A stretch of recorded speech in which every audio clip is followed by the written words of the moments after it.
I'm Paul Yang from the OpenSSL Corporation Technical Advisory Committee, and I'm also a committer of the OpenSSL project. So today my topic is all about AI and something like data security, especially for the technical we intend to use to protect the data in use. So this is a very brief bio of myself. I started to contribute the code to OpenSSL since 2017, which is almost 9 years ago. So, and I later was invited to be a committer in 2018. And last year, I was elected as a tech member together with Edita to serve as a tech member in the OpenSSL Corporation. So for the work experiences, that was I started my career 17 years ago when I was in a company called Newsoft, building conventional cybersecurity appliances like firewalls, UTMs. And later I joined Alibaba, an affiliated company for almost 10 years there in Alibaba Cloud Computing and Alipay. And last year, I resigned from Alipay and joined Lenovo. And at Lenovo, my daily job is building a privacy computing solution into Lenovo's private cloud solution. And I'm now mainly focused on the confidential computing. For the personal interest, the biggest personal interest of mine is reading Japanese manga. And the second one is learning the Japanese language while drinking Japanese beers. And this is AI-generated picture depicting all the things. What's your favorite manga? That would be Doraemon. Yes, so let's back to topic. So what's the most important thing in AI era? And from my opinion is the data, because data is the fuel, foundation, and feedback loop of the modern AI systems. So you can consider maybe the model itself is very important and complicated, but without any high quality data, you can't train a very good model. And for the inference phase, that means when you are using the model for the inference things, you also need a lot of high quality data for as the input of the LLM, the large language model. So data becomes more and more imperative. So since data is very important in AI era, so data security is also becomes more important. So in details, what to protect, this is an illustration of an AI, a typical AI inference process. As you can see there on the left of this page, that's Google Gemini. If you want to use Google Gemini to ask some questions, so what will happen behind the scene? So firstly, the question you have inputted would be encrypted at the you device. For instance, on your mobile phone, on your PC or tablet. And that encrypted data will be transit into the server of Gemini. Like, the server maybe sits on the cloud, right? A cloud is consisted of several different data centers there. And after the encrypted data arrives at the cloud, it will be decrypted. So, and turn back into the plain text. So, and then the plain text will be feed into the LLM on GPUs for the inference process.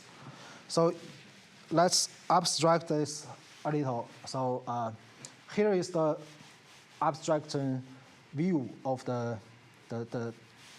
other things happened when you're doing AI inference there. So it's called a life cycle of data. So in transit, data in transit and data at rest, they are well treated during the past several, maybe 30 or 40 years there. We can use technologies like TLS or the other secure network protocols to protect data in transit.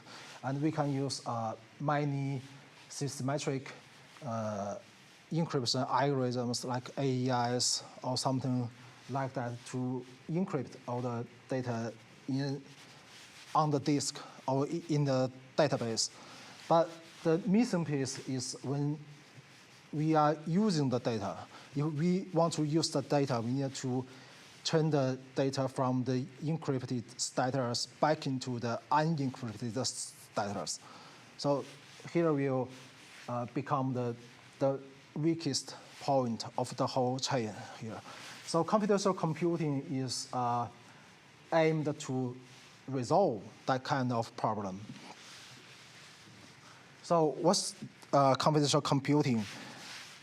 Well, computational computing is an emerging technology, and Gartner has already defined the computational computing as one of the top 10 technology, the trends technology in 2026. And more interesting thing is computational computing is not categorized into the security technology, but computational computing is categorized into the architecture, so it should be the fundamental of the IIT solution. So officially, very formally definition of computational computing is this, it's a technology that protects the data while it's being processed by running it inside a secure, isolated hardware-based environment. And this hardware-based environment, we call it TEE.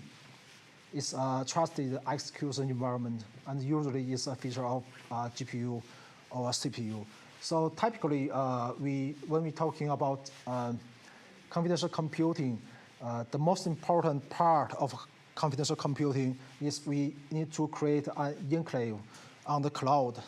And when user send the data from his devices to the cloud provider, the cloud service provider like AWS or Google GCP, they cannot see the data inside.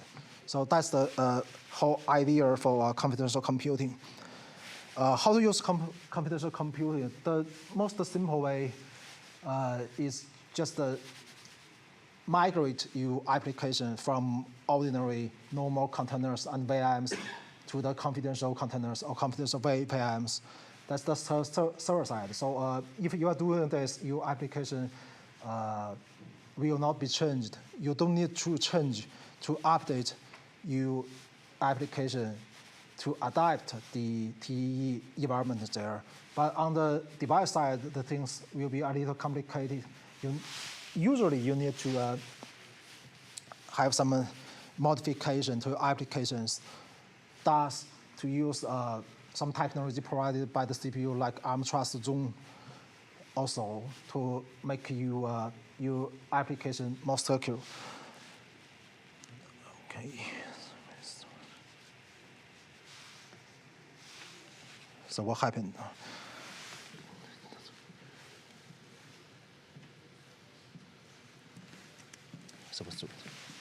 It's freezing. Oops. Okay, so let's just summarize a bit for traditional computing and computational computing. So from several aspects, for the data at rest, both traditional computing and computational computing, they can do the encryption, and which is the same for data in transit. But for data in use, in traditional computing, the data will be exposed during processing. But computational computing, by leveraging the ability of TEE, So the data will be protected inside the secure enclave. And for the visibility of data, the cloud provider, cloud service provider, and the admins and the other people can see your data. But for confidential computing, it's not possible for the service provider to access your private data there. The typical use cases for traditional computing is just the general computing things. Any application you want to run on a cloud environment, you just create a normal virtual machine and deploy your application there. But for confidential computing, usually some very high-risk data security, the data protection requirement industries like healthcare, finance, and AI. So what's the relationship between PQC and confidential computing? So confidential computing is actually relies on cryptography heavily, very heavily. So mainly focused on the several items like digital signatures, key exchange, and key generations, and key provisioning.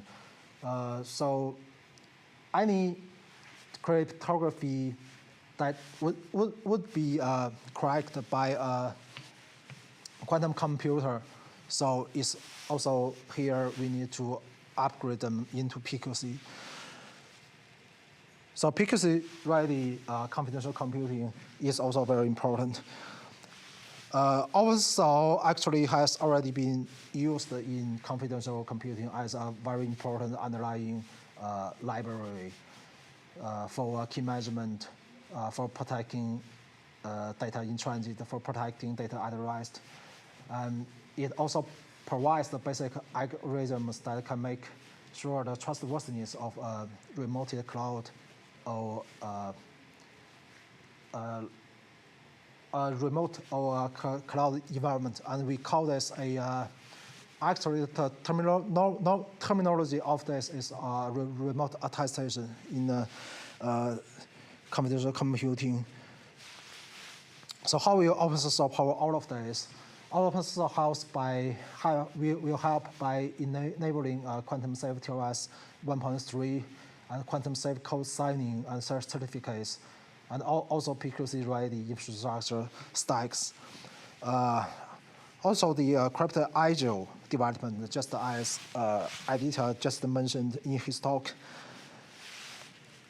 So the next steps we are going to do is inside the OpenSSL community, we are going to get more AI and data security and confidential computing features into the OpenSSL code base. So the second one is we want to push the PQC transition faster in different industries. And the last one is that's my main job in Lenovo. Actually, we are building a comprehensive solution. It's called the Quantum Resilient AI Solution into Lenovo's private and hybrid cloud solution, and I'll offer them to the market. So that's all for my presentation. So any questions on this? Yeah, so we can maybe take one question. Yep. Anyone? Oh. Yep. Thanks for the slides. I think they're nice. What do you think it is? Is it possible to protect data in use in other ways, like computing encryption, or homomorphic encryption? Yes. Oh yeah, so there are some those ways. Can you tell something about them? Okay. What you ask is something like this. There are actually several ways of protecting data in use, and all of this kind of technologies have a common name called privacy computing. Privacy computing technologies, and confidential computing is one of the several privacy computing technologies. The cons of this confidential computing is the performance. So the performance is very important when doing something like encryption computation, right? And the other ways their shortage. The shortage of the other ways also mainly related to performance. For instance, the homomorphic encryption, that is to say you just do some computation on the ciphertext, right? That will be maybe 10,000 times slower than normal encryption. So it's very hard to use that kind of technology in production environment. So computational computing is the only one in recent years, maybe in the past 5 or 6 years, is the only one that's being considered in the past as a most feasible privacy computing technology. Thank you very much. Thank you. Thank you. Yeah. Thank you for your presentation. And we are moving to our next presentation very soon.